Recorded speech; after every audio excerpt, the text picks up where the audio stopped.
Pittsburgh.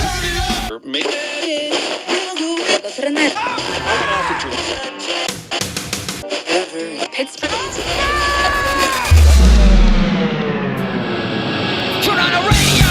Bring it on! Turn it!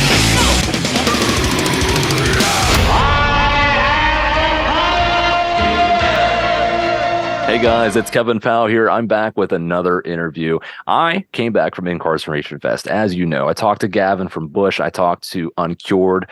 I have a lot more bands I'm working on talking to because I had a blast at Inkarceration Fest, and these guys did too. We are talking to Sid Stratton. How you guys doing today? Pretty good. Happy to be here again. Thank you for taking the time to interview us, man. This is pretty cool. I love talking to bands. Love, getting those connections out there. Why don't you go around the room? Why don't you introduce yourselves? So I'm Sid Stratton. I'm Lashes Lane. I'm Ryan McMillian. And what do you guys do in the band individually?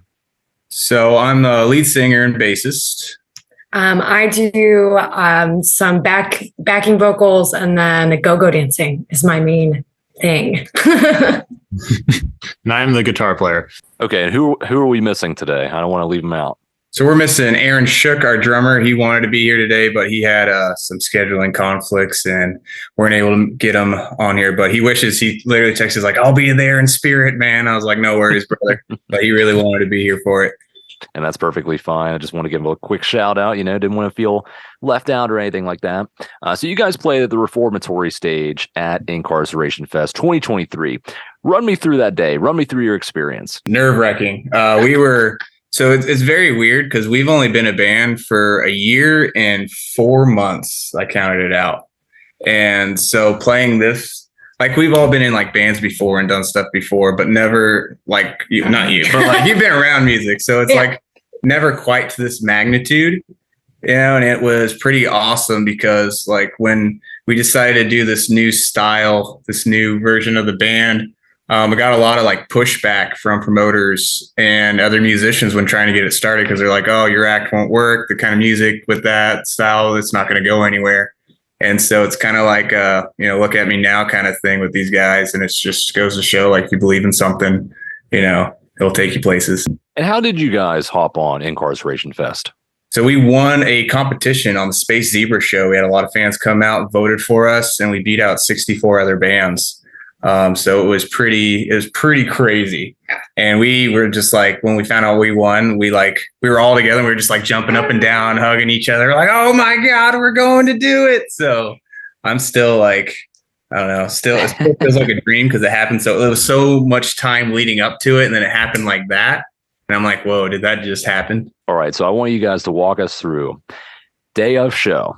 What's it like? You roll up to the show and just whole day. What happened? We got up pretty early. I told we're all hard getting up on time and getting where we need to. So I told everybody we needed to be there an hour before we actually did, because I knew everyone would be running a little behind, and it worked. And we all actually got there early, which was surprising. First time we've been early for anything. So it was awesome. We had all the vans ready, loaded to go. We had our game plans. We had our merch ready, all of our music stuff. We got there. They let us in through the artist entry, and then they kind of escorted us. They shuttled all of our gear and merch, and then they came back and escorted us and busted us through the back, gave us our wristbands. It was really cool. Dan, the co-founder for Inkarceration, hand-delivered our passes to us, which blew my mind. Just that whole, their whole crew and staff and everything, just because they're like top dogs, and the fact that they come to a band like us, and just hand-deliver, yeah, it's all right, here you go. And I was like, that's just their character. Like, those actions speak so loud of their character, and just they treated us so good. And then from there, it was just getting set up.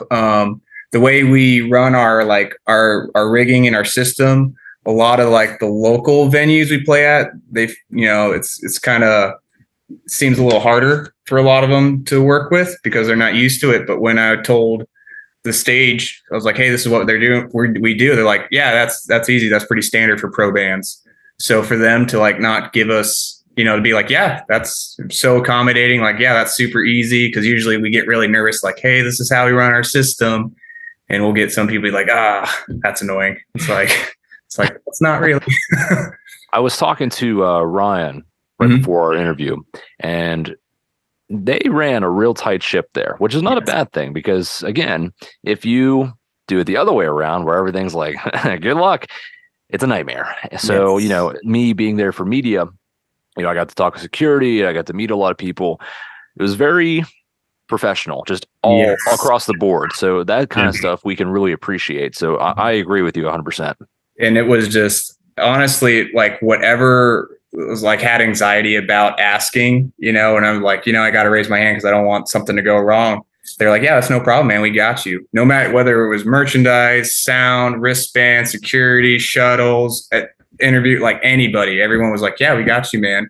Even catering, it was just crazy because we're like, we don't want to bug anyone, but they're like, yeah, that's what we're here for. Talk to us. And it was just seeing something that massive run so smoothly and professionally and tight was so cool.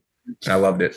Honestly, I just agree with all that. It was just awesome. And it was really refreshing to be on something run so tight like that. I was just like, oh, cool.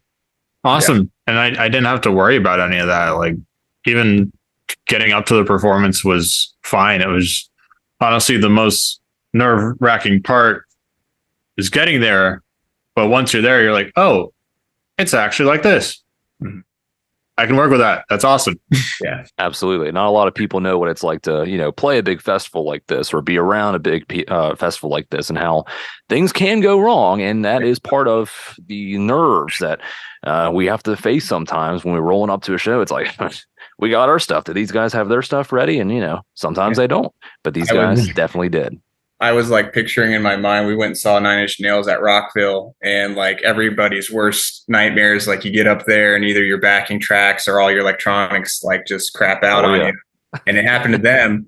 And I remember Trent Reznor going like, you ever had that nightmare where you go to school without your pants on? This is it for me. And like, so the whole time I had that going through my head, like, oh man, I hope our backing tracks don't crap out. Cause we had that happen at shows before, and we can play, but it's just like you're missing the synths and everything. So we're like, okay, let's hopefully everything goes according to plan. Everything did. And I was like, wow. And the crowd was incredible too. Just the energy in the crowd was something else. And looking at the prison while you're performing, one of the songs I get to sing lead on, and I kept catching myself looking up at like the beautiful architecture of the prison while I was singing, and I was like, this is so cool.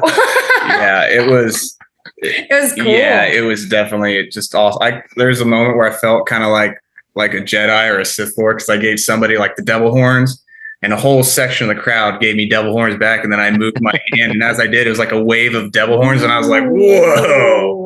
Just small things like that were really cool. Or like when we threw our picks, people were jumping on stage to grab our picks because they wanted more of them and stuff, and I was like, whoa, what is happening? They were really nice. Yeah. So you guys definitely gained some fans from Inkarceration. Oh, yeah. Every day we get more and more because I know service out there was really bad and people were trying to follow us. And so they would like write it down in their notes on their iPhone or whatever. And then as the week's gone on, we're getting more and more and more followers. So that's been pretty awesome too. Plenty of people at Inkarceration Fest. If you went, I want to know what your favorite band was at Inkarceration Fest. But you have to agree, it was hot and there were a lot of people.